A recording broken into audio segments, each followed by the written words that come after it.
സമീപകാലത്ത് നടന്നൊരു പ്രധാനപ്പെട്ട സംഭവം സഭയിൽ ചർച്ച ചെയ്ത് അതിൻ്റെ വിശദാംശങ്ങൾ അതിന് ഗവൺമെൻറ്റിന് പറയാനുള്ളത് എന്താണ്, അത് ഗവൺമെൻറ്റിന് പറയാനുള്ള അവസരം കൊടുക്കുക. അങ്ങനെ ഓരോ ഓപ്പർച്യൂണിറ്റിയാണ്. അതിൻ്റെ ഫോർമാറ്റിലല്ല കോളിംഗ് അറ്റൻഷൻ വരുന്നത്. കോളിംഗ് അറ്റൻഷൻ റൂൾ 62 ആണ്. Calling attention rule 62.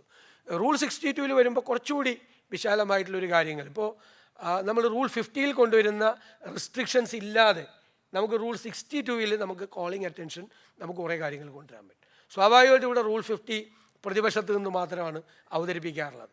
62 വരുമ്പോൾ കോളിംഗ് അറ്റൻഷൻ വരുമ്പോൾ ഭരണകക്ഷിക്കും പ്രതിപക്ഷത്തിലും അത് അവതരിപ്പിക്കുക. അതിന് കുറച്ചുകൂടി സമയം കിട്ടും, ഒരു ചോദ്യം ചോദിക്കാനുള്ള അവസരം അവതാരകന് കിട്ടും മന്ത്രി മറുപടി കഴിയുമ്പോൾ. പിന്നെ ഉള്ളത് നമ്മൾ സബ്മിഷനാണ്. സബ്മിഷൻ എന്ന് പറയുന്നത് റൂൾ 304 ആണ്. ഒരു വിഷയം അവതരിപ്പിക്കുകയാണ്, അത് വളരെ ചുരുക്കി കാര്യം അവതരിപ്പിച്ച് അതിനുള്ള കൃത്യമായ മറുപടി ഫ്ലോറിൽ കിട്ടി നമ്മൾ പോകുന്ന ഒരു സംവിധാനത്തിലാണ്. പിന്നീട് സാധാരണ ഗവൺമെൻറ് പേപ്പറിലെയും റൂൾസിലെയും ഇപ്പോൾ നമ്മൾ നിയമം പാസ്സാക്കി കഴിഞ്ഞാൽ, ആക്ട് പാസ്സാക്കി കഴിഞ്ഞാൽ അതിനുള്ളൊരു പ്രൊസീജിയർ ഉണ്ടല്ലോ. ഇപ്പോൾ നമ്മുടെ ഇതിനകത്ത് ഈ നടപടിക്രമങ്ങളുടെ ജനറൽ പ്രിൻസിപ്പിൾസ് ഉണ്ട്, അതൊന്നും എല്ലാവരും വായിച്ചു നോക്കണം. ഇപ്പോൾ അഴിമതി ആരോപണം ഉന്നയിക്കുക, അഴിമതി ആരോപണം ഉന്നയിക്കുന്നത് റൂൾ 285 ആണ്. Procedure regarding allegation against a person, അത് റൂൾ 285 വെച്ചിട്ടാണ് മുൻകൂട്ടി നോട്ടീസ് കൊടുക്കണം.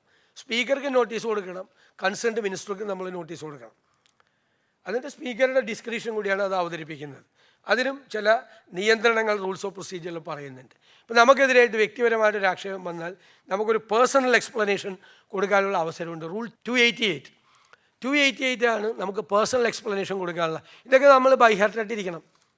ഇത് നമ്മളൊരു നിയമസഭാ നടപടിക്രമങ്ങൾ നടന്നുകൊണ്ടിരിക്കുന്ന സമയത്ത് ആ നടപടിക്രമങ്ങളുമായി ബന്ധപ്പെട്ട കാര്യങ്ങൾ വെറുതെ അവിടെ ഇരിക്കുന്ന സമയത്ത് നമ്മളിത് ഈ റൂൾസ് ഓഫ് പ്രൊസീജിയർ മറിച്ച് നോക്കിയാൽ മതി. നമുക്ക് തന്നെ തോന്നും, ഈ ആൾ പറയുന്നത് ശരിയല്ലല്ലോ, ആൾ പറയുന്നത് റൂൾസിൻ്റെ വയലേഷനാണല്ലോ പറയുന്നത്, ഇന്ന റൂൾ വയലേറ്റ് ചെയ്തിട്ടുണ്ടല്ലോ. അപ്പം നമുക്കൊരു എഴുന്നേറ്റ് നമുക്ക് ധൈര്യത്തോടുകൂടി ഒരു 303 പറയാം. അല്ലാതെ വേറൊരാളുടെ പ്രസംഗം തടസ്സപ്പെടുത്താനല്ല 303. Point of ഓർഡറാണ് 303. അതായത് കോൺസ്റ്റിറ്റ്യൂഷണൽ പ്രൊവിഷൻസ് എന്തെങ്കിലും വയലേറ്റ് ചെയ്തിട്ടുണ്ടെങ്കിലോ അല്ലെങ്കിൽ റൂൾസ് ഓഫ് പ്രൊസീജിയർ വയലേറ്റ് ചെയ്തിട്ടുണ്ടെങ്കിലോ സഭയുടെ നടപടിക്രമങ്ങൾ ലംഘിച്ചിട്ടുണ്ടെങ്കിലാണ് പറയുന്നത് റൂൾ 303 പറയുന്നത് point of order. Point of order എന്ന് വെച്ചാൽ എന്താ, ഇപ്പോൾ നടക്കുന്ന കാര്യങ്ങളും പറഞ്ഞ കാര്യങ്ങളും ഓർഡറിലല്ല എന്നാണ് പറയുന്നത്, ക്രമത്തിലല്ല എന്നാണ്. ഇപ്പം നമ്മൾ സാധാരണ ചെയ്യണം അതല്ല. സാധാരണ നമ്മൾ അതൊന്നും നോക്കുകയൊന്നുമില്ല. ഏത് റൂൾ അനുസരിച്ചാണ് പറഞ്ഞതെന്ന് വെച്ച് കഴിഞ്ഞാൽ ചിലർക്ക് അതും പിടിയില്ല, അതുപോലും നോക്കിയിട്ടില്ല. റൂൾ 303 അനുസരിച്ചിട്ടാണ് നമുക്ക് പോയിൻ്റ് ഓഫ് ഓർഡർ റേസ് ചെയ്യാനുള്ള നമ്മുടെ റൈറ്റ്.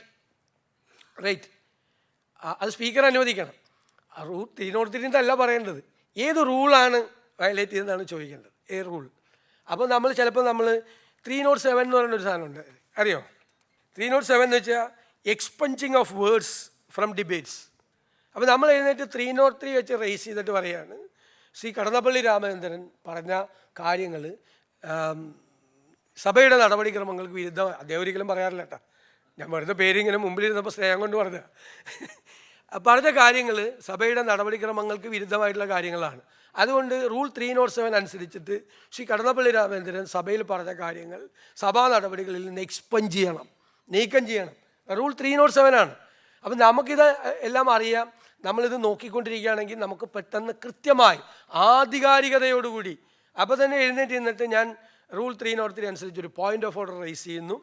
ഈ ഒരു റൂൾ ഇതിൻ്റെ ഇന്ന റൂൾ അനുസരിച്ചിട്ട് ഇങ്ങനെയാണ് സംസാരിക്കേണ്ടത്. ഇപ്പോൾ പറയാം റൂൾ 52(5) അനുസരിച്ചിട്ട് അടിയന്തര പ്രമേയത്തിൻ്റെ അവതരണ വേളയിൽ ഒരു അഴിമതി ആരോപണം ഉന്നയിക്കാൻ പാടില്ല.